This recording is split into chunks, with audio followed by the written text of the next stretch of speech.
Hello viewers, मैं पवन कुमार विश्वजीत आप सभी का स्वागत करता हूं आपके अपने यूट्यूब चैनल पवन कुमार विश्वजीत में। आज हम आपको करवाने वाले हैं इस चैनल पर, जी हां दोस्तों, लाइव 140 क्वेश्चन। जी हां दोस्तों, ये आपके अभी जैसे आपने देखा था कि हरियाणा के अंदर एस्टेट का एग्जाम हुआ था, टीजीटी पीजीटी टीचर्स के लिए, और ठीक ऐसे ही अभी यूपी के अंदर और उत्तराखंड के अंदर एलटी ग्रेड और टीजीटी पीजीटी का एग्जाम होने जा रहा है। तो दोस्तों, उसी की तैयारी के लिए मैं आप सभी के लिए, और इवन आपका उड़ीसा में भी अभी फिजिकल एजुकेशन का एग्जाम होने वाला है, तो उसी से रिलेटेड मैं ये वीडियो लेकर आया हूं। और अगर आपने हमारा चैनल अभी तक सब्सक्राइब नहीं किया है तो आप हमारे चैनल को सब्सक्राइब कर सकते हैं और बेल आइकन को भी प्रेस कर सकते हैं, ताकि हर एक वीडियो का नोटिफिकेशन आपको मिल सके और आप हमारे साथ में ऐसे ही लगातार कॉम्पिटेटिव एग्जाम की तैयारी करते रहें। तो चलिए, आज मैं आपको करवाने वाला हूँ 140 क्वेश्चन विद आंसर। और अगर आपने हमारा चैनल, जी हाँ, मैं पहले ही रिक्वेस्ट कर चुका हूँ तो दोबारा से रिक्वेस्ट नहीं करूंगा। तो चलिए, आपको लेकर चलते हैं क्वेश्चंस पर। और ये हमारे चैनल का लोगो है भाई, ठीक है। हाँ, नकली माल से सावधान रहिएगा। And we are providing here free of cost. जी हाँ दोस्तों, फ्री में यहाँ पर आपसे कोई पैसा नहीं लिया जाता। मैं फिर बार बार रिक्वेस्ट कर रहा हूँ कि भाई, अपने चैनल पर कोई पेड कोर्स नहीं है। हम ठीक 7:30 बजे लाइव हो जाते हैं, लेकिन आज थोड़ा सा सर्दी का मौसम है और जी हाँ, हरियाणा के अंदर ऐसा लग रहा है कि जैसे बर्फबारी होने वाली है। So that's why I am just coming before the time of 7:30 PM। तो चलिए, तैयारी करवाते हैं। और पहला क्वेश्चन यहाँ पर देख सकते हैं, मैंने टिक मार्क पहले ही कर रखे हैं ताकि आपका ज़्यादा टाइम वेस्ट ना हो, क्योंकि यहाँ पर 140 क्वेश्चंस की सीरीज है। माइकल एंजेलो, जिसने मानव शरीर के अंगों का आदर्श अनुपात निर्धारित करने के लिए मापन का प्रयोग किया था, किस देश का था? तो ये यूनान, रोम के थे।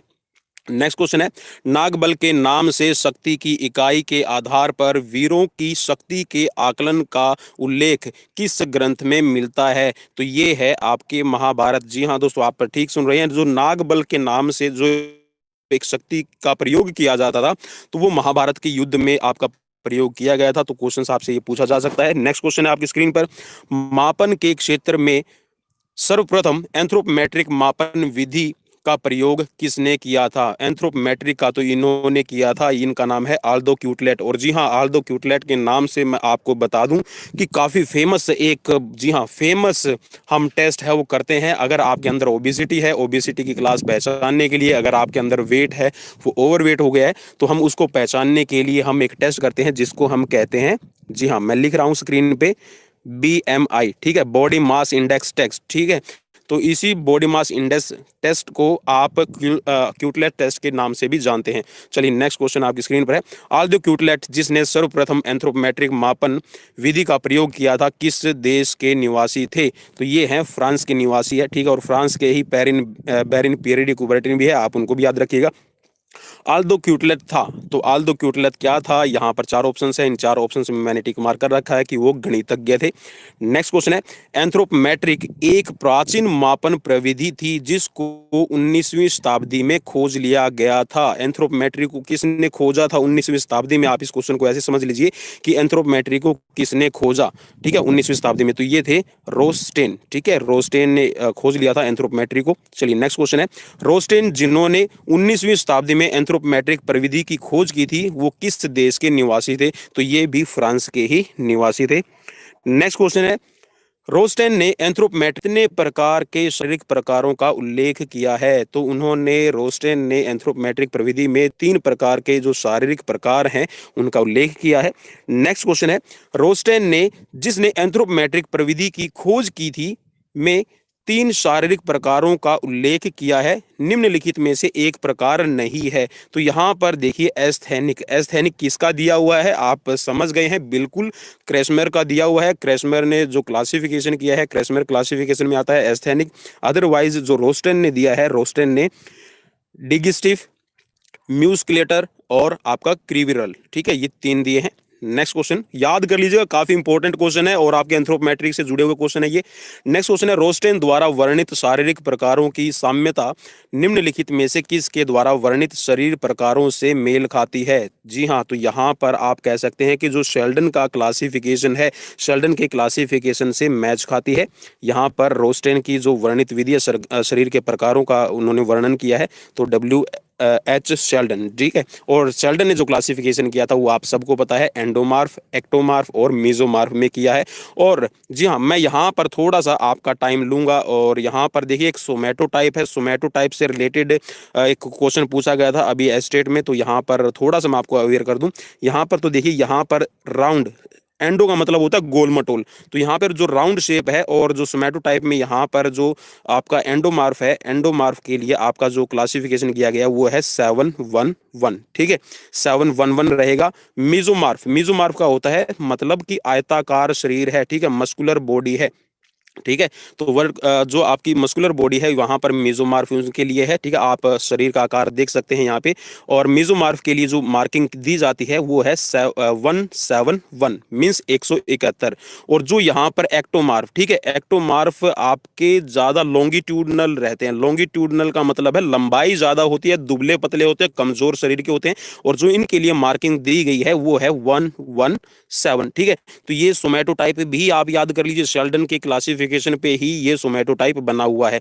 चलिए नेक्स्ट क्वेश्चन की तरफ बढ़ते हैं। नेक्स्ट क्वेश्चन है, प्रारंभ में चित्रकारी के अंतर्गत शारीरिक अंगों का मूल्यांकन अनुपातिक दृष्टिकोण से किया जाता था।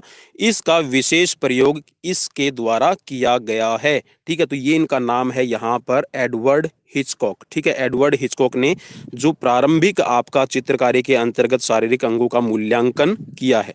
चलिए नेक्स्ट क्वेश्चन आपकी स्क्रीन पर है, एडवर्ड हिचकॉक किस देश के निवासी थे? तो एडवर्ड हिचकॉक भी आपके अमेरिका के निवासी थे। चलिए नेक्स्ट क्वेश्चन आपकी स्क्रीन पर आ गया है, एडवर्ड हिचकॉक द्वारा शरीर अंगों के मापन में किसका प्रयोग किया गया था? तो एडवर्ड हिचकॉक ने जो शारीरिक अंगों का मापन किया था और उसमें वो उम्र का ध्यान रखते थे, ऊंचाई का ध्यान रखते थे, और प्लस में आपके वजन का ध्यान रखा जाता था, ठीक है। तो चलिए आप भी किसी की अगर बीएमआई निकाल रहे हैं तो उसकी उम्र, ऊंचाई और वजन का आप भी ध्यान रखिएगा। चलिए नेक्स्ट क्वेश्चन आपकी स्क्रीन पर है, शारीरिक शिक्षण एवं मापन किसकी प्रसिद्ध कृति थी? ठीक है, तो यहाँ पर याद कर लीजिएगा, ये क्वेश्चन कई बार पूछा जा चुका है कि शारीरिक शिक्षण मापन किसकी प्रसिद्ध कृति है, ठीक है, ये किसका लेख है? तो ये है आपके आर्कीब्लेड मैक्लाशिन का। चलिए नेक्स्ट क्वेश्चन है, आर्कीब्लेड मैक्लाशिन ने अपने विचारों को शारीरिक शिक्षण एवं मापन में कब प्रस्तुत किया था? तो यहाँ पर ये कह सकते हैं कि जो शारीरिक शिक्षण एवं मापन जो कृति लिखी थी उसमें आर्कीब्लेड मैक्लाशिन ने कब लिखा? तो ये लिखी है 1885 में। चलिए नेक्स्ट क्वेश्चन आपकी स्क्रीन पर है, वैसे मैंने टिक मार्क कर रखा है, फिर भी मैं उनको लाइन इसलिए अंडरलाइन कर रहा हूं कि आपको थोड़ा सा और ध्यान में रह जाए, ठीक है। आर्कीब्लेड मैक्लाशिन किस देश के निवासी थे? तो ये इंग्लैंड के निवासी थे। नेक्स्ट क्वेश्चन है, निम्नलिखित किस विद्वान द्वारा निर्मित शारीरिक शिक्षा के मापन संबंधी विधि को मानक के रूप में प्रयोग किया जाता था? तो ये जिन्होंने विद्वान का नाम यहाँ पर पूछा गया है कि निर्मित जो शारीरिक शिक्षा के मापन संबंधी विधि का मानक रूप किसने प्रस्तुत किया था? तो इनका नाम है D.A. सार्जेंट। नेक्स्ट क्वेश्चन है, the American association for the advancement of physical education नामक संस्था किस विद्वान द्वारा निर्मित विभिन्न सारणियों को स्कूल और कॉलेज में विद्यार्थियों के शारीरिक मूल्यांकन हेतु प्रयोग में लाती है? ठीक है, तो इनका नाम है D.A. सार्जेंट। ठीक है, चलिए नेक्स्ट क्वेश्चन की तरफ बढ़ते हैं। नेक्स्ट क्वेश्चन आपकी स्क्रीन पर आ गया है, मापन का अर्थ प्रदत्तों का मतलब है यहाँ पे डाटा का अंकों के रूप में विवरण देना जिसका अर्थ है गणितीय चिंतन और अंकों से कार्य करने पर प्राप्त होने वाले लाभों का अधिकतम फायदा उठाना। यह परिभाषित किसने किया था? ठीक है, यह परिभाषा किसने दी है? तो ये परिभाषा जो दी है गिलफोर्ड की परिभाषा है। ठीक है, अगर आप इसका स्क्रीनशॉट लेना चाहें तो मैं रोक लेता हूं क्योंकि ये डेफिनेशंस बहुत ज्यादा इंपॉर्टेंट है। चलिए नेक्स्ट क्वेश्चन आपकी स्क्रीन पर है, मापन का संबंध है। तो मापन का संबंध किसका है? आपका जो मापन होता है, मेजरमेंट होता है, उसमें मैथमेटिक्स के फॉर्मूलाज को यूज किया जाता है, मैथमेटिक्स के जो सूत्र हैं वो यूज किए जाते हैं, इसीलिए मापन का संबंध सीधा सीधा आपके गणित से है। नेक्स्ट क्वेश्चन है, नियमों के अनुसार वस्तुओं और घटनाओं को प्रतीकों में व्यक्त करना मापन है। मापन के संबंध में यह विचार किस विद्वान ने दिया है? तो ये दिया है कैंपबेल ने। नेक्स्ट क्वेश्चन आपकी स्क्रीन पर है, गणित यदि तर्कशास्त्र की शाखा नहीं है तो भी यह उच्च कोटि की तार्किक माप है। यह विचार प्रस्तुत किसने किया? तो यह विचार प्रस्तुत किया है बर्ट्रैंड रसेल ने। मापन की कृति है, तो मापन किसकी कृति है आप ये बता सकते हैं? तो मापन में हम परिणामात्मक, जी हाँ, यहाँ पर हम रिजल्ट ओरिएंट होता है, यहाँ पर जो मापन किए जाते हैं उनसे हमें रिजल्ट मिलता है, परिणाम आपका मिलता है, परिमाण मिलता है। ठीक है, चलिए नेक्स्ट क्वेश्चन है, मूल्यांकन की प्रकृति है, तो मूल्यांकन की प्रकृति क्या है? वो आपकी गुणात्मक रहती है। नेक्स्ट क्वेश्चन है, शारीरिक शिक्षा के अंतर्गत परिकल्पनाओं हाइपोथेसिस के आधार पर परीक्षण एवं मापन से भविष्य हेतु योजना बनाने के संबंध में किस विद्वान ने अपने विचार प्रकट किए हैं? तो इनका नाम है एलिस चैम्पलिन।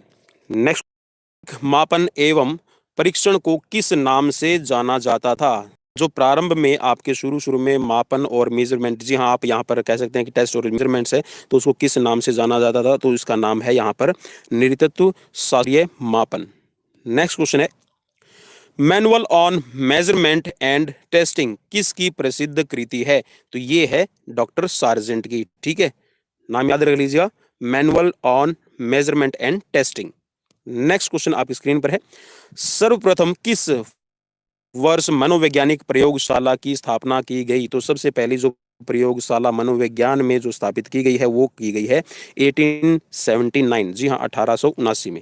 नेक्स्ट क्वेश्चन की तरफ बढ़ते हैं। नेक्स्ट क्वेश्चन आपकी स्क्रीन पर आ गया है, सर्वप्रथम 1879 ईस्वी में मनोवैज्ञानिक प्रयोगशाला की स्थापना किस देश में हुई? तो सबसे पहली प्रयोगशाला, मनोवैज्ञानिक प्रयोगशाला जर्मनी में ही हुई है। ठीक है, और जिम्नास्टिक भी आपका जर्मनी से ही निकला है। चलिए नेक्स्ट क्वेश्चन आपकी स्क्रीन पर आ गया है, सर्वप्रथम 1879 ईस्वी में मनोवैज्ञानिक प्रयोगशाला की स्थापना जर्मनी के लिप्जिंग नामक स्थान पर हुई, इसका शिलान्यास किसने किया? आप देखिए यहाँ पर एक और क्वेश्चन आपके लिए निकल रहा है। यहाँ पर 1879 ईस्वी में मनोवैज्ञानिक प्रयोगशाला की स्थापना जर्मनी के लिप्जिंग में हुई थी भाई। ठीक है, आप याद रखिएगा, लिप्जिंग नाम याद रखिएगा जरूर। ठीक है, और यहाँ पर ये पूछ रहा है कि शिलान्यास किसने किया? तो शिलान्यास करने वाले हैं गिलहेम बाउथ।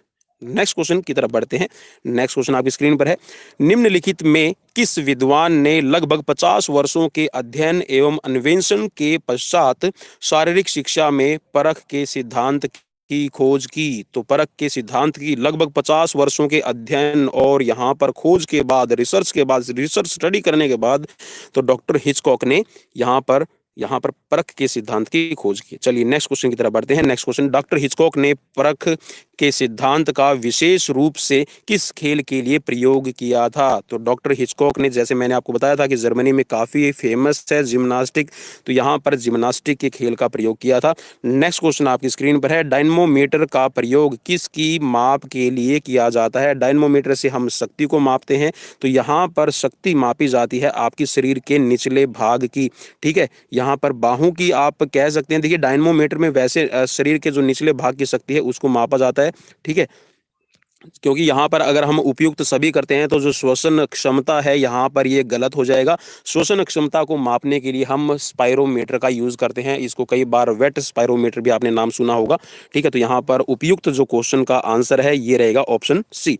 चलिए नेक्स्ट क्वेश्चन की तरफ बढ़ते हैं। स्पायरोमीटर, देखिए मैंने यहाँ पर क्वेश्चन भी आ गया है, स्पायरोमीटर का प्रयोग किसकी माप के लिए किया जाता है? तो स्पायरोमीटर से हम मापते हैं आपकी श्वसन क्षमता। ठीक है, आपकी जो फेफड़े हैं उनकी क्षमता को मापा जाता है। ठीक है, और कहीं कहीं पर आपको, जी हाँ, मैं यहाँ पर श्योर हूँ कि कुछ एक किताबों में आपको बुक्स के अंदर वेट स्पायरोमीटर भी लिखा मिलेगा। तो वेट स्पायरोमीटर या फिर स्पायरोमीटर दोनों ही आपके श्वसन क्षमता को मापने के लिए हैं। ठीक है, चलिए नेक्स्ट क्वेश्चन की तरफ बढ़ते हैं। नेक्स्ट क्वेश्चन आपकी स्क्रीन पर है, पुलअप्स।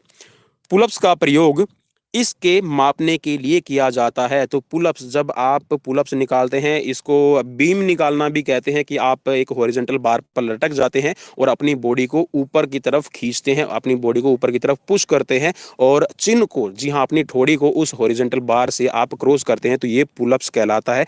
तो ये आपकी बाहों की शक्ति, ठीक है, आपकी जो बाहों की शक्ति है उनको मापने के लिए यूज किया जाता है।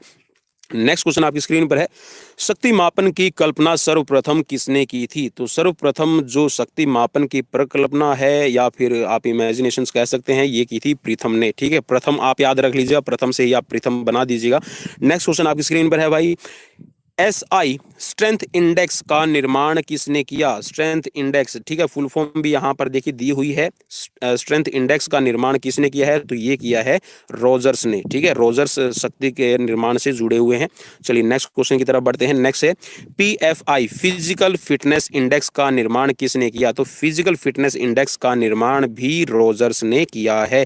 भाई याद कर लीजिएगा, ये मैं क्वेश्चंस ऐसे लेकर आया हूं जो आपके फिजिकल एजुकेशन कॉम्पिटिटिव एग्जाम से बेहद बेहद बेहद इंपॉर्टेंट क्वेश्चन है भाई। और अगर आपने अभी तक शेयर भी नहीं किया तो शेयर भी कर दीजिए यार, थोड़ा सा हमारी मेहनत पे ध्यान दीजिए प्लीज, थोड़ा सा। चलिए नेक्स्ट क्वेश्चन की तरफ बढ़ते हैं। और जी हाँ, लाइक और डिसलाइक ये आप पर डिपेंड करेगा, लेकिन शेयर जरूर कीजिए। आप दूसरों को भी रिकमेंड कीजिए। भाई मैंने तो डिसलाइक कर दिया है, अब आप भी डिसलाइक करो या लाइक करो, ये आप पे डिपेंड करेगा, ठीक है। थोड़ा सा शेयर कीजिए तभी वो लाइक या डिसलाइक करेगा। चलिए नेक्स्ट क्वेश्चन की तरफ बढ़ते हैं। नेक्स्ट क्वेश्चन है एथलेटिक उपलब्धि मापन का प्रयोग कब प्रारंभ किया गया? तो ये आपका किया गया था 19वीं शताब्दी के अंत में। नेक्स्ट क्वेश्चन की तरफ बढ़ते हैं। नेक्स्ट क्वेश्चन है पब्लिक स्कूल के लिए एथलेटिक उपलब्धि परीक्षण किसने तैयार किया? पब्लिक स्कूल्स, ठीक है, पब्लिक स्कूल्स के लिए याद रख लीजिएगा, एथलेटिक उपलब्धि परीक्षण का निर्माण ये किया है ग्यूलिक ने, ठीक है। और ग्यूलिक से रिलेटेड ही मैंने कल एक क्वेश्चन भी करवाया था, देख लीजिएगा पिछली वीडियो में, आपको मिल जाएगा। चलिए नेक्स्ट क्वेश्चन की तरफ बढ़ते हैं। नेक्स्ट क्वेश्चन है पब्लिक स्कूल के लिए एथलेटिक उपलब्धि परीक्षण ग्यूलिक द्वारा कब तैयार किया गया? देखिए अब यहाँ पर ग्यूलिक का आपको पता चल गया कि एथलेटिक उपलब्धि परीक्षण का निर्माण किसने किया है? जी हाँ, ग्यूलिक ने किया है, और पब्लिक स्कूल्स के लिए। और ये कब तैयार किया गया था? ये किया गया था 1904 में, ठीक है। चलिए नेक्स्ट क्वेश्चन की तरफ बढ़ते हैं। नेक्स्ट क्वेश्चन आपकी स्क्रीन पर आ गया है। कोलंबिया विश्वविद्यालय में एथलेटिक वैधता परीक्षण, एथलेटिक वैलिडिटी टेस्ट का निर्माण किसने किया? तो जी हाँ, कोलंबिया विश्वविद्यालय। देखिए यहाँ पर एक क्वेश्चंस में आपके 3 से 4 क्वेश्चंस भी बन रहे हैं, तो आप ये कह सकते हैं कि एथलेटिक वैलिडिटी टेस्ट किस यूनिवर्सिटी में बनाया गया? तो आप बता सकते हैं कोलंबिया यूनिवर्सिटी में। और इसका निर्माण किसने किया? जी हाँ, बिल्कुल राइट आंसर यहाँ पर लिखा हुआ है, जॉर्ज मेलन ने। नेक्स्ट क्वेश्चन आपकी स्क्रीन पर है। कोलंबिया विश्वविद्यालय में एथलेटिक वैधता परीक्षण का निर्माण जॉर्ज मेलन ने कब किया? तो जॉर्ज मेलन ने इसका निर्माण किया है 1907 में। नेक्स्ट क्वेश्चन आपकी स्क्रीन पर आ गया है। एथलेटिक स्कोरिंग सूची किसने प्रकाशित की? तो एथलेटिक स्कोरिंग सूची का निर्माण किसने किया है? जी हाँ, CH मैकलाय ने, ठीक है। चलिए नेक्स्ट क्वेश्चन आपकी स्क्रीन पर है। एथलेटिक स्कोरिंग सूची कब प्रकाशित की गई? तो एथलेटिक स्कोरिंग सूची, जी हाँ, आप 1920 को याद रखिए। 1920 का ओलंपिक है, वो भी काफ़ी इंपॉर्टेंट है, वहाँ पर भी बहुत सारे चेंजेस हुए थे। जी हाँ, ओलंपिक ध्वज को फहराया गया था, ओथ टेकिंग सेरेमनी भी फर्स्ट टाइम हुई थी। और 1920 में जी हाँ, आपका जो फर्स्ट वर्ल्ड वॉर है, फर्स्ट वर्ल्ड वॉर के बाद में जो आपका 1920 में हुआ था, ठीक है। तो बहुत सारी इससे जुड़ी हुई बातें हैं, तो आप इनको ध्यान में रख सकते हैं। नेक्स्ट क्वेश्चन की तरफ बढ़ते हैं। नेक्स्ट क्वेश्चन आपकी स्क्रीन पर आ गया है। सर्वप्रथम किसने शारीरिक शिक्षा में सांख्यिकी के प्रयोग को स्थान दिया? तो सांख्यिकी के प्रयोग को, जी हाँ, सांख्यिकी का प्रयोग किसने किया है? यहाँ पर CH मैकलाय ने। नेक्स्ट क्वेश्चन की तरफ बढ़ते हैं। नेक्स्ट क्वेश्चन आपकी स्क्रीन पर है। किसने पुरुषों के लिए ट्रैक एंड फील्ड से प्रत्यक्षतः संबंधित क्रियाओं का मापन तैयार किए? तो शारीरिक ट्रैक एंड फील्ड से प्रत्यक्षता मींस डायरेक्टली, यहाँ पर ट्रैक एंड फील्ड में मेजरमेंट्स से रिलेटेड जो परीक्षण तैयार किए थे वो डॉक्टर सार्जेंट के है, ठीक है। काफी इंपॉर्टेंट है भाई, डॉक्टर सार्जेंट याद कर लीजिए। और पुरुषों के लिए इन्होंने किया था ट्रैक एंड फील्ड में। चलिए नेक्स्ट क्वेश्चन की तरफ बढ़ते हैं। नेक्स्ट क्वेश्चन स्क्रीन पर है। राष्ट्रीय मनोरंजन संघ, नेशनल रिक्रिएशन एसोसिएशन द्वारा बालकों के लिए ट्रैक एंड फील्ड खेल के लिए मानक कब तैयार किया गया? ठीक है, तो मानक, जी हाँ, स्टैंडर्ड आप या कह सकते हैं कि जो स्टैंडर्ड्स होते हैं, नियम, मानक, उन मानकों पर कोई भी चीज है वो खरी होती है। तो यहाँ पर ट्रैक एंड फील्ड के लिए जो स्टैंडर्ड्स तैयार किए गए थे वो 1929 में 1929 में आपके तैयार किए गए हैं। चलिए नेक्स्ट क्वेश्चन की तरफ बढ़ते हैं। सर्वप्रथम किसने बालिकाओं की एथलेटिक उपलब्धि मापन हेतु मापन तैयार किया? जी हाँ, वहां पर पुरुषों की बात हो रही थी तो सार्जेंट ने किया था। अब यहाँ पर बालिकाओं के लिए है, मींस वहां पर विमेन्स के लिए है, तो यहाँ पर किया था ह्यूमिनिस्टन ने। ह्यूमिनिस्टन याद कर लीजिएगा नाम, ह्यूमिनिस्टन। चलिए नेक्स्ट क्वेश्चन की तरफ बढ़ते हैं। नेक्स्ट क्वेश्चन आपकी स्क्रीन पर है।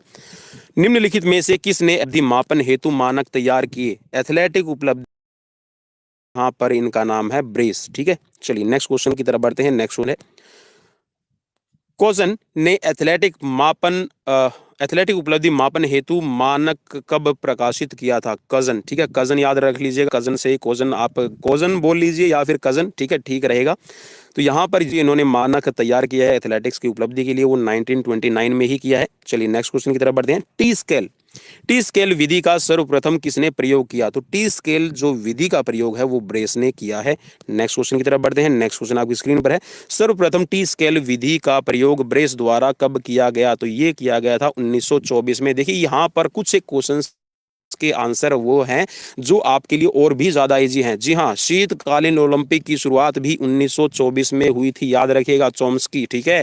चलिए नेक्स्ट क्वेश्चन की तरफ। सार्थक लग रही है तो प्लीज यार शेयर करने में और लाइक करने में क्या जाता है, एक, जी हाँ, थोड़ा सा, मैं ज्यादा नहीं कहूंगा तो 1 MB या 1.5 MB खर्च होगा यार, शेयर कर दीजिए प्लीज। चलिए नेक्स्ट क्वेश्चन की पढ़ते हैं। सन 1924 में ब्रेस द्वारा टी स्केल विधि का प्रयोग करते हुए महिलाओं के किस खेल के लिए मानक तैयार किए गए? तो जो ब्रेस थे, ब्रेस ने जो टी स्केल तैयार किया था, टी स्केल विधि का प्रयोग किया था 1924 में महिलाओं के किस खेल के लिए? तो यहाँ पर बास्केटबॉल को उन्होंने चुना था। बास्केटबॉल जो महिलाओं के लिए था उसको चुना था और इसी में टी स्केल विधि का प्रयोग किया था। चलिए नेक्स्ट क्वेश्चन। विभिन्न खेल कौशल परीक्षणों का संकलन कर उन्हें पुस्तकों के रूप में सन 1938 में किसने प्रकाशित किया? तो ये है नाम इसमें गेल्सॉव, ठीक है, गेल्सॉव और ब्रोवर, गेल्सॉव और ब्रोवर, याद रखिएगा भाई। यहाँ पर अब देखिए क्वेश्चंस मैंने पहले भी बताया था कि हर एक क्वेश्चंस में यहाँ पर आपके लिए एक और क्वेश्चंस बन जाता है, तो याद रखिएगा। विभिन्न खेल कौशल परीक्षणों का संकलन किया था, ठीक है, 1938 में, ठीक है। तो यहाँ पर किसने किया था, ठीक है, किसने प्रकाशित करवाया था? तो यहाँ पर है गेल्सॉव और ब्रोवर। नेक्स्ट क्वेश्चन की तरफ बढ़ते हैं।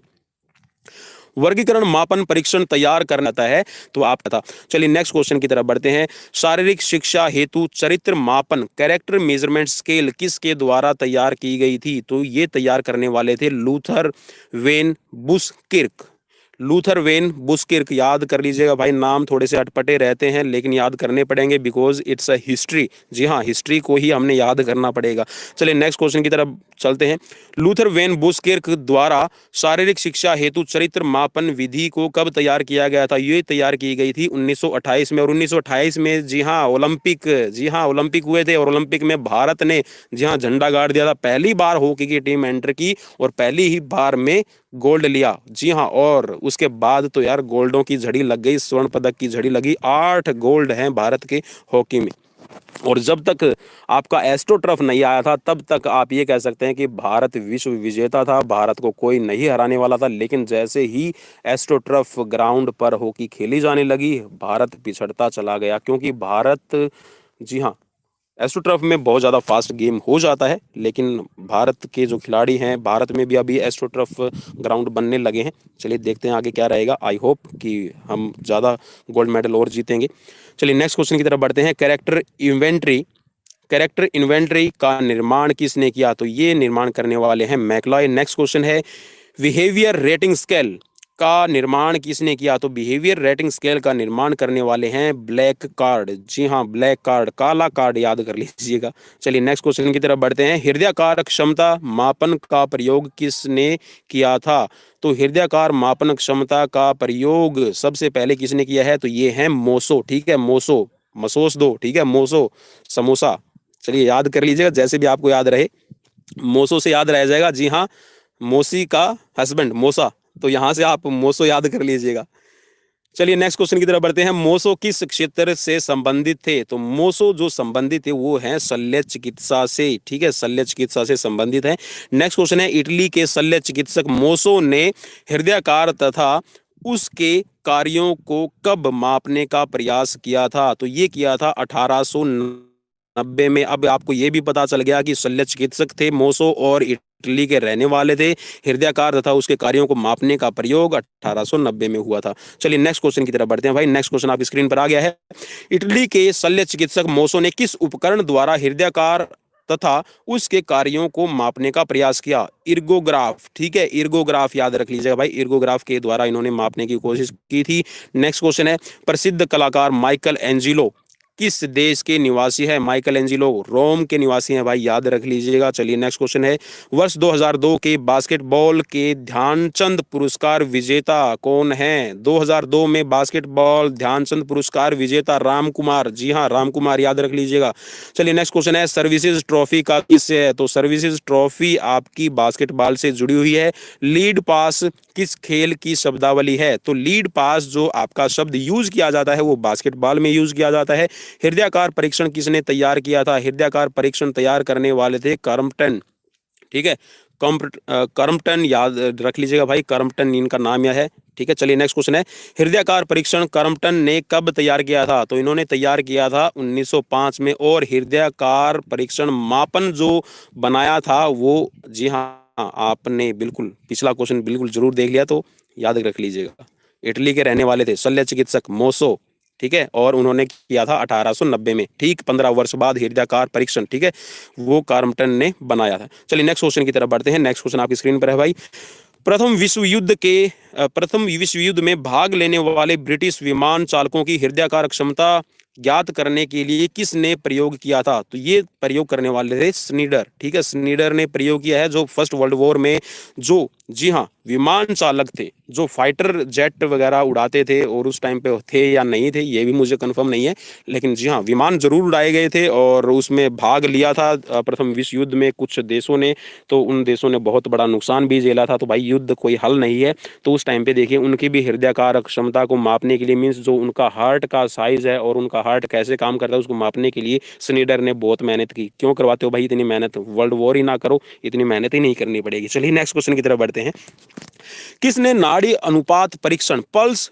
रेशियो टेस्ट प्रकाशित किया था? तो ये है ट्यूटिल, ठीक है, याद रख लीजिए भाई, ट्यूटिल पल्स रेशियो टेस्ट प्रकाशित करने वाले ट्यूटिल हैं। चलिए नेक्स्ट क्वेश्चन की तरफ बढ़ते हैं, किस वर्ष ट्यूटिल द्वारा नाड़ी अनुपात परीक्षण प्रकाशित किया गया था? तो ये है 1930 में। और 1930 में, जी हाँ देखिए मैंने आपको बिल्कुल यार, यहाँ पे मैं बहुत सारे क्वेश्चंस करवाने की कोशिश कर रहा हूँ, लेकिन पता नहीं आप क्यों नहीं शेयर कर रहे हो भाई, शेयर कर दो यार। चलिए यहाँ पर 1930 में आपको पता होगा कॉमनवेल्थ गेम स्टार्ट हो चुके थे भाई, जी हाँ हैमिल्टन में पहली बार आपके कॉमनवेल्थ गेम खेले गए थे, राष्ट्रमंडल खेल, और ओलंपिक के बाद में सेकंड लार्जेस्ट, जी हाँ सेकंड लार्जेस्ट गेम है आपके कॉमनवेल्थ गेम। चलिए इसी बात पे आप शेयर जरूर कर दिए, और लाइक तो बनता है यार। चलिए नेक्स्ट क्वेश्चन की तरफ बढ़ते हैं, हार्वर्ड स्टेप टेस्ट, जी हाँ हार्वर्ड स्टेप टेस्ट का निर्माण किसने किया? तो इनका नाम है ब्रूहा, ठीक है, ब्रूहा, या कहीं पे आपको ब्रोहा लिखा मिलेगा, कहीं पे आपको ब्रूहा और ब्रोहा, ठीक है, आप याद कर लीजिएगा भाई इसको जरूर। हार्वर्ड स्टेप टेस्ट के निर्माता हैं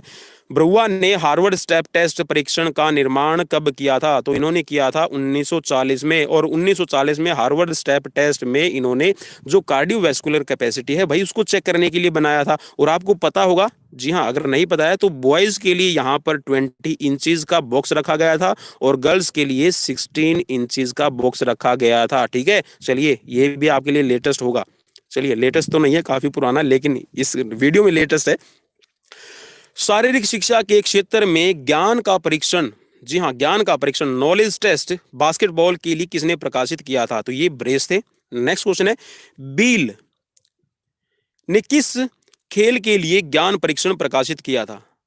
बील ने किस खेल के लिए? तो बील ने जो ज्ञान परीक्षण टेस्ट बनाया था, देखिए यहां पर बास्केटबॉल के लिए बनाने वाले हैं ब्रेस, और बील ने जो बनाया था वो लॉन टेनिस के लिए बनाया था भाई। चलिए नेक्स्ट क्वेश्चन की तरफ बढ़ते हैं, शारीरिक शिक्षा के लिए वैज्ञानिक ज्ञान परीक्षण किसके द्वारा तैयार किया गया? तो इनका नाम है शारीरिक शिक्षा के लिए भाई, शारीरिक शिक्षा, क्वेश्चंस को थोड़ा सा पढ़ लीजिएगा। बील ने बनाया था लॉन टेनिस, सॉरी हाँ लॉन टेनिस के लिए, और जो ब्रेस थे भाई, ब्रेस नहीं, हाँ ब्रेस, चलिए नेक्स्ट क्वेश्चन एक बार देख लेते हैं, हाँ ब्रेस, ब्रेस ने जो बनाया था वो बास्केटबॉल के लिए बनाया था।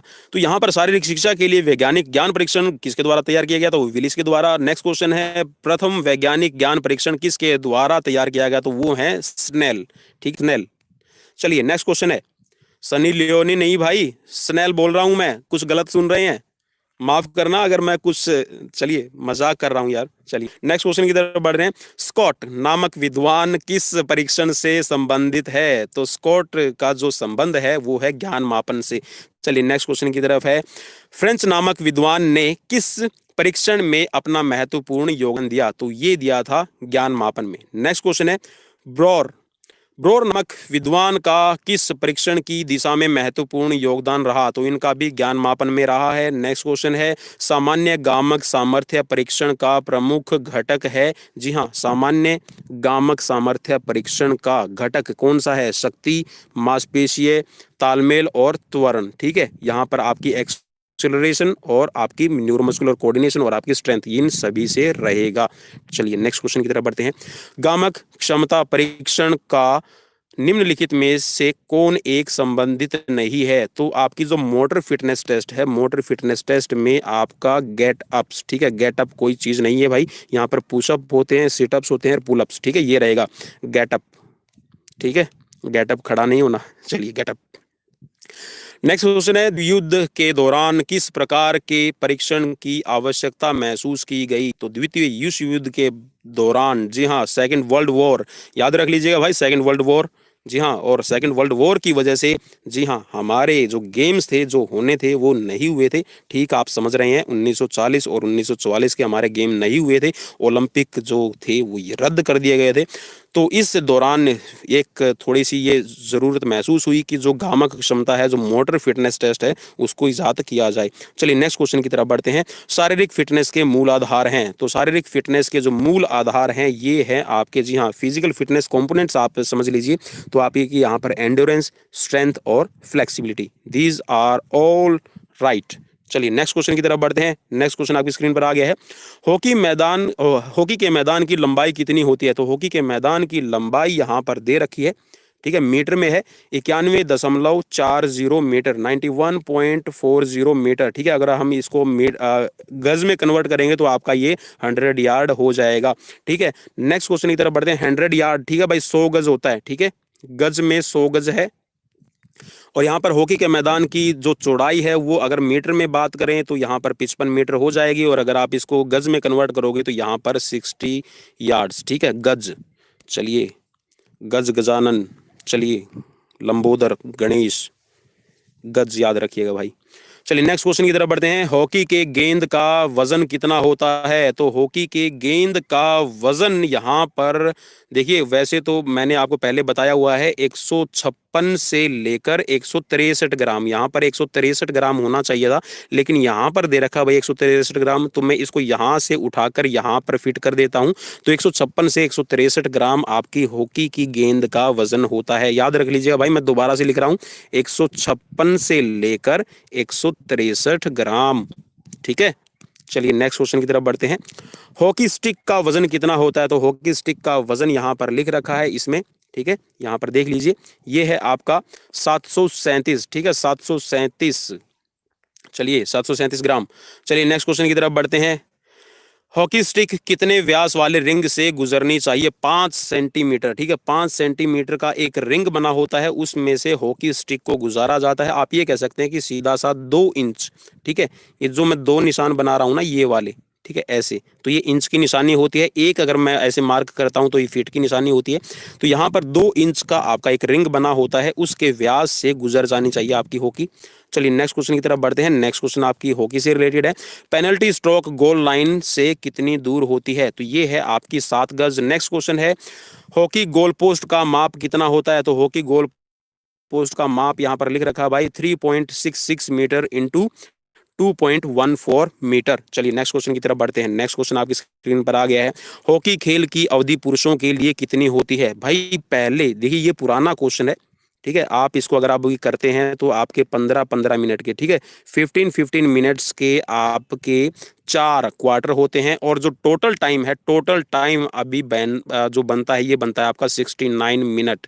ठीक है, पहले बोला जाता था 70 मिनट है तुम्हारे पास। जी हाँ, चक दे इंडिया मूवी जरूर देखी होगी, 70 मिनट तुम्हारे हैं, तो तुम ध्यान से खेलो। तो यहाँ पर लेकिन अभी 1 मिनट कम हो गया है, 69 याद रख लीजिएगा भाई। चलिए नेक्स्ट क्वेश्चन की तरफ बढ़ते हैं। नेक्स्ट क्वेश्चन आपके लिए आ गया है, लंदन के ब्लैक हीथ क्लब की स्थापना किसने कब हुई? तो लंदन के अंदर जो ब्लैक हीथ क्लब है, इसकी स्थापना हुई थी 1861 में। नेक्स्ट क्वेश्चन, महिला हॉकी को ओलंपिक में कब शामिल किया गया? तो महिला हॉकी को ओलंपिक में शामिल किया गया था 1980 में। Next question, international hockey federation की स्थापना, इंटरनेशनल हॉकी फेडरेशन की स्थापना भाई आपकी 1924, 1924 भी काफी इंपॉर्टेंट ईयर है, याद रखिएगा। इंटरनेशनल हॉकी फेडरेशन के वर्तमान में कितने देश सदस्य हैं? तो यहाँ पर 119। चलिए नेक्स्ट क्वेश्चन की तरफ बढ़ते हैं। नेक्स्ट क्वेश्चन है, महिलाओं के लिए हॉकी का वर्ल्ड कप कब से शुरू किया गया? तो महिलाओं के लिए जो हॉकी का वर्ल्ड कप है ये 1974 से शुरू किया गया है। महिलाओं के लिए हॉकी का वर्ल्ड कप कितने वर्षों के अंतराल पर करवाया जाता है? भाई वर्ल्ड कप है तो सीधा सा 4 वर्ष का फर्क मिलेगा, ठीक है, 4 वर्ष के बाद में आपका आयोजित किया जाता है। भारत का राष्ट्रीय खेल, भाई ये क्वेश्चन तो बहुत बार रिपीट हो गया यार।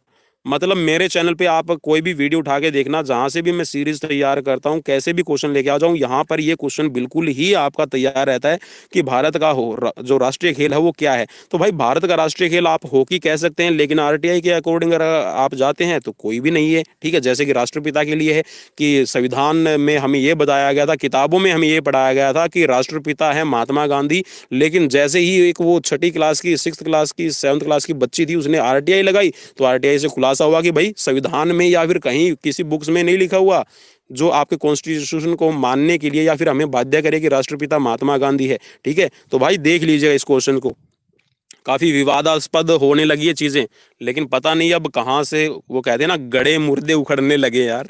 चलिए नेक्स्ट क्वेश्चन की तरफ बढ़ते हैं। भाई निम्नलिखित कौन सी खेल शब्दावली हॉकी से संबंधित नहीं है? तो टैकल, ठीक है, टैकल यहाँ पर आपकी ओलंपिक से सॉरी आपकी हॉकी से संबंधित नहीं है। कॉर्नर, पेनल्टी स्ट्रोक और पेनल्टी कॉर्नर, ठीक है, ये आपकी संबंध है। वैसे टैकल टैकल हो सकता है, क्योंकि आप जब बॉल को कोई लेकर प्लेयर दौड़ रहा है तो आप अपने जो प्लेयर होता है उसको टैकल करने की कोशिश करते हैं, लेकिन यहाँ पर इसमें टैकल गलत रहेगा इस क्वेश्चन के अकॉर्डिंग। हॉकी के गोल पोस्ट की ऊंचाई कितनी होती है? तो भाई हॉकी के गोल पोस्ट की ऊंचाई रहती है 7 फीट, ठीक है, 7 फीट। चलिए नेक्स्ट क्वेश्चन की तरफ बढ़ते हैं। हॉकी के गोल पोस्टों का आकार आयताकार होता है, उसकी माप क्या होती है? तो माप जो उसकी रहेगी ये रहेगी आपकी 3x2 इंच, ठीक है, 3 इंच गुणा 2 इंच। चलिए नेक्स्ट क्वेश्चन की तरफ बढ़ते हैं। हॉकी गोल पोस्ट की साइड पर लगे बोर्ड की लंबाई कितनी होती है? तो हॉकी के गोल पोस्ट में जो आपके साइड में बोर्ड लगा होता है उस बोर्ड की यहाँ पर लेंथ पूछ रखी है, तो ये रहती है आपकी 4 फीट। नेक्स्ट क्वेश्चन की तरफ बढ़ते हैं। नेक्स्ट क्वेश्चन आपकी स्क्रीन पर आ गया है। हॉकी में स्ट्राइक सर्कल की माप क्या होती है? तो स्ट्राइक सर्कल जो आपका रहता है ये रहता है आपका 16 यार्ड, जी हाँ 16 गज का रहता है। चलिए नेक्स्ट क्वेश्चन है। हॉकी मैच के दौरान रोलिंग स्थानांतरण मतलब रोलिंग जो आपका सब्स्टिट्यूशन होती है उसके अनुसार 5 खिलाड़ी बदले जा सकते हैं, परंतु एक समय में अधिकतम कितने खिलाड़ियों को बदला जा सकता है? देखिए जब आप सब्स्टिट्यूशन करते हैं तो 5 खिलाड़ी बदले जा सकते हैं, लेकिन यहाँ पर यह पूछ रहा है कि अधिकतम कितने खिलाड़ी एक टाइम पर, तो एक टाइम पर आप अधिकतम 2 खिलाड़ी बदल सकते हैं, ठीक है। नेक्स्ट क्वेश्चन है। हॉकी मैच की 35-35 मिनट की 2 अवधियां होती हैं, मध्यांतर अधिक से अधिक कितने मिनट का हो सकता है? तो यहाँ पर जो मध्यांतर था भाई यहाँ पर 5 मिनट था, लेकिन अब यहाँ पर आपका, ठीक है, 5 मिनट तो रहेगा, लेकिन यहाँ पर जो 35-35 मिनट की है ना, आप इसको थोड़ा सा, जी हाँ, आप कर लीजिए। चलिए मैं अभी आपको बता देता हूँ कैसे रहेगा टाइम। देखिए पहले 15 मिनट खेला जाएगा, फिर 2 मिनट का रेस्ट है, फिर आपका 15 मिनट खेला जाएगा, ठीक है, और उसके बाद में आपका 5 मिनट का रेस्ट रहेगा, और उसके बाद में फिर आपका, जी हाँ, 15 मिनट का फिर आपका खेला जाएगा, फिर 2 मिनट का रेस्ट रहेगा, और फिर आपकी 15 मिनट का क्वार्टर चलेगा। तो यहाँ पर 1 क्वार्टर हो गया, 2 क्वार्टर हो गए, और ये हो गया तीसरा, और ये हो गया चौथा, मतलब 4 क्वार्टर रहेंगे। तो यहाँ पर आपका हो गया 15 4 जा 60, ठीक है, 60 ये हो गया है, और 2 मिनट और 5 और 2 ये आप जोड़ लीजिए, तो प्लस यहाँ पर आप 9 कर दीजिए, तो टोटल हो जाती है आपकी 69 मिनट। चलिए भाई मेहनत अगर आपको अच्छी लग रही है तो प्लीज यार कर दो, जी हाँ, मुझे बार बार कहना ना पड़े। चलिए नेक्स्ट क्वेश्चन है। हॉकी में सडन डेथ का नियम कब लागू होता है? तो हॉकी में सडन डेथ का नियम लागू होता है जब 1 गोल की बढ़त मिल जाए, ठीक है, 1 गोल की जब आपको बढ़त मिल जाएगी तो सडन डेथ का नियम है वो लागू हो जाएगा। चलिए नेक्स्ट क्वेश्चन की तरफ बढ़ते हैं। हॉकी के गोल रेखा की मोटाई कितनी होती है? जो हॉकी की गोल रेखा होती है, ठीक है, जो आपकी गोल लाइन होती है, इसकी जो मोटाई रहेगी ये रहेगी आपकी 3 इंच, ठीक है। चलिए नेक्स्ट क्वेश्चन की तरफ बढ़ते हैं। नेक्स्ट क्वेश्चन आपकी स्क्रीन पर आ गया है। प्रत्येक गोल के केंद्र से 7 गज दूर सामने की ओर एक सफेद बिंदु लगाया जाएगा जिसका अधिकतम व्यास होगा। जी हाँ, हॉकी में आप याद रखिएगा भाई, 7 गज की दूरी पर एक, जी हाँ, पेनल्टी स्पॉट लगाया जाता है। उसका व्यास कितना रहता है? तो ये रहेगा आपका 6 इंच। चुन चुन के क्वेश्चन लेके आया हूं भाई आप सबके लिए। हॉकी की गेंद किस रंग की होती है? तो हॉकी की गेंद, जी हाँ, बड़ी भारी होती है और सफेद रंग की होती है। जी हाँ, अगर आप उसके साथ में क्रिकेट खेलने लगो ना, जी हाँ, लगी थी यार, बहुत जोर से लगी थी, बहुत जोर से लगती है, इसीलिए प्लेयर हम शिन गार्ड लगा के रखते हैं अपना जब हॉकी खेलते हैं। जबरदस्त। चलिए नेक्स्ट क्वेश्चन की तरफ बढ़ते हैं। रफ खेल की दशा में अंपायर दोषी खिलाड़ी को यह दंड दे सकता है। अगर कोई रफ खेलता, रफ का मतलब है कि आप रूल के जो नियम है, सॉरी, जो हॉकी के गेम के नियम है, रूल रेगुलेशंस है, आप अगर उनको फॉलो नहीं करते तो यहाँ पर अंपायर, जी हाँ, अंपायर आपका क्या करेगा? आपको क्या करेगा? जी हाँ, देख लीजिए, यहाँ पर चेतावनी दे सकता है, अस्थायी रूप से मैदान से बाहर कर सकता है। अस्थायी का मतलब है कि आपको कुछ टाइम के लिए एंट्री फिर बाद में कर देगा। शेष खेल से रोक सकता है, या फिर आपको खेल, जो बाकी का खेल बच गया उसको रोक सकता है कि आप इसमें एंट्री नहीं करेंगे। या यहाँ पर भाई इन सभी को आप यूज कर सकते हैं। रेफरी के पास में, अंपायर के पास में सारे के सारे राइट्स रहते हैं। चलिए नेक्स्ट क्वेश्चन की तरफ बढ़ते हैं। भाई हाथ ठंडे हो गए हैं, बिल्कुल बाहर ऐसा लग रहा है कि जैसे आज बर्फ पड़ेगी। चलिए नेक्स्ट क्वेश्चन है भाई, अंपायर द्वारा लाल कार्ड दिखाना किसका प्रतीक है? तो अंपायर द्वारा लाल कार्ड दिखाना हॉकी के अंदर, जी हाँ, चेतावनी नहीं, अस्थायी रूप से बाहर नहीं, पेनल्टी देना नहीं। भाई तू सीधा गेम से बाहर चला जा यार, ठीक है? लाल कार्ड तेरे को दिखा दिया है तो आप गेम से बाहर हो जाओगे। चलिए नेक्स्ट क्वेश्चन है, यदि गेंद रक्षक टीम की खिलाड़ी द्वारा अनजाने में ही गोल रेखा से 25 गज की दूरी से बाहर निकाल दी जाए तो विरोधी टीम को यह दंड दिया जा सकता है। ठीक है, यदि गेंद रक्षक टीम की खिलाड़ी द्वारा, ठीक है, जो आपकी डिफेंस कर रही है उसके द्वारा जो 25 गज की जो आपकी लाइन रहती है, अगर उसे बाहर निकाल दी जाए तो क्या होगा? ठीक है, विरोधी टीम को क्या दंड दिया जा सकता है? तो उसको दिया जाएगा भाई पेनल्टी कॉर्नर। ठीक है, आपने जानबूझ के गेंद को बाहर निकाला है तो पेनल्टी कॉर्नर मिल जाएगा, ध्यान रखना खेलते वक्त। चलिए नेक्स्ट क्वेश्चन है, जब अंपायर की दृष्टि में रक्षात्मक खिलाड़ी ने जानबूझकर गेंद लाल पोस्ट के अतिरिक्त गोल रेखा में डाल दी और यदि गोल न हुआ तो विरोधी टीम को दिया जाता है, क्या दिया जाता है भाई? यहां पर भी आपको पेनल्टी कॉर्नर दिया जाएगा। चलिए नेक्स्ट क्वेश्चन की तरफ बढ़ते हैं। नेक्स्ट क्वेश्चन है, पेनल्टी स्ट्रोक कितनी दूरी से मारा जाता है? पेनल्टी स्ट्रोक भाई मैंने बताया था 7 गज की दूरी पे एक आपका ऐसा स्पॉट बना दिया जाएगा जिसका व्यास रहेगा, ठीक है, 6 इंच, याद रख लीजिएगा भाई। हॉकी में अतिरिक्त खिलाड़ी कितने होते हैं? तो हॉकी में भाई आपके 5 खिलाड़ी अतिरिक्त रहते हैं जो हॉकी में खेलते हैं। अतिरिक्त का भाई आप है ना, एक ये वर्ड आप मतलब यूज करना छोड़ दो, just leave that word extra. ठीक है, all the players are substitute player. ठीक है, जो खेल में खेलते नहीं है वो सब्सटीट्यूट प्लेयर होते हैं, एक्स्ट्रा कोई भी नहीं होता भाई। ठीक है, सीधा सा एक अपने दिमाग से एक वर्ड तो ये निकाल दो कि हमें एक्स्ट्रा वर्ड को यूज करना है खिलाड़ी के लिए, वो सब्सटीट्यूट प्लेयर है भाई। ठीक है, किसी भी स्थिति में अगर कुछ भी होता है तो उस खिलाड़ी की मदद ली जाएगी। तो आपके 5 सब्सटीट्यूट प्लेयर होते हैं और 11 खिलाड़ी ग्राउंड पर खेलते हैं। चलिए नेक्स्ट क्वेश्चन की तरफ आ गया है। नेक्स्ट क्वेश्चन है, हॉकी का जादूगर किसे कहा जाता है? तो हॉकी के जादूगर भाई कौन नहीं जानता भाई, बंदे ने कमाल कर दिया, ध्यानचंद, मेजर ध्यानचंद। ठीक है, और इन्हीं की उपलब्धि में, इन्हीं के जन्म दिवस के अवसर पर 29 अगस्त को हम स्पोर्ट्स डे सेलिब्रेट करते हैं। भारत रत्न भी दिया जाना चाहिए। I will just also, it's a very hardly request to government, just award the Bharat Ratna Major Dhyanchand. Next question है, पुरुषों की राष्ट्रीय हॉकी चैंपियनशिप प्रतियोगिता कब से प्रारंभ हुई? तो पुरुषों की जो हॉकी चैंपियनशिप प्रतियोगिता है यहाँ पर 1928 से प्रारंभ हो गई थी। महिलाओं की राष्ट्रीय हॉकी चैंपियनशिप प्रतियोगिता कब शुरू हुई? तो महिलाओं के लिए 1938 में शुरू हुई थी। राष्ट्रीय हॉकी चैंपियनशिप की बात हो रही है भाई, आप पजल मत होना, नेशनल हॉकी चैंपियनशिप। आगा खा कप किस खेल से संबंधित है? तो ये हॉकी से संबंधित है। देखिए भाई, मैंने आपके ना हॉकी से रिलेटेड बहुत सारे क्वेश्चंस करवा दिए, तो इसी के लिए एक लाइक तो बनता है और शेयर भी बनता है और सब्सक्राइब तो जरूर कर लीजिए क्योंकि ढेर सारी वीडियो लेकर आने वाले हैं आगे भी। आगा खा कप प्रतियोगिता प्रत्येक वर्ष कहाँ कराई जाती है? तो आगा खा कप आपका प्रत्येक वर्ष यहाँ पर मुंबई में खेला जाता है। नेक्स्ट है, बॉम्बे गोल्ड कप का संबंध किस खेल से है? तो बॉम्बे गोल्ड कप भी आपका हॉकी से संबंधित है। नेक्स्ट है, अब्दुल्ला खान गोल्ड कप किस खेल से संबंधित है? तो अब्दुल्ला खान गोल्ड कप भी भाई आपका हॉकी से संबंधित है। नेक्स्ट क्वेश्चन है, अब्दुल्ला खान गोल्ड कप आपका प्रतियोगिता कहाँ करवाई जाती है? तो ये आपकी आयोजित की जाती है भोपाल में, ठीक है। और भोपाल जी हाँ मध्य प्रदेश की राजधानी है। चलिए नेक्स्ट क्वेश्चन है, इंग्लिश हॉकी एसोसिएशन की स्थापना कब हुई? तो इंग्लिश हॉकी एसोसिएशन की स्थापना हुई थी 16 अप्रैल 1875 को, ठीक है। चलिए नेक्स्ट क्वेश्चन, हॉकी से संबंधित सबसे पुराना क्लब कौन सा है? तो हॉकी से संबंधित सबसे पुराना क्लब यहाँ पर है टैगिंगटन हॉकी क्लब। चलिए नेक्स्ट क्वेश्चन की तरफ बढ़ते हैं, आधुनिक हॉकी खेलों का जन्मदाता किस देश को कहा जाता है? तो आधुनिक ओलंपिक खेलों का जन्मदाता कहा जाता है इंग्लैंड को। चलिए नेक्स्ट क्वेश्चन की तरफ बढ़ते हैं, सर्वप्रथम महिलाओं का हॉकी क्लब ईस्ट मोल्सी, ठीक है भाई, महिलाओं का सर्वप्रथम क्लब है, आप याद रख लीजिएगा, बहुत देखिए इंपॉर्टेंट क्वेश्चन है। महिलाओं के लिए जो सर्वप्रथम जो पहला आपका ईस्ट मोल्सी आपका क्लब स्थापित हुआ था वो कब हुआ है? तो यहाँ पर ये 1887 में हुआ है। चलिए नेक्स्ट क्वेश्चन है, भारतीय हॉकी संघ की स्थापना कब हुई? तो भारतीय हॉकी संघ की स्थापना हुई है आपकी 1924 में और 1925 में हुई है। 1925 में भारतीय हॉकी संघ की स्थापना और 1924 में हुई है इंटरनेशनल हॉकी फेडरेशन की स्थापना।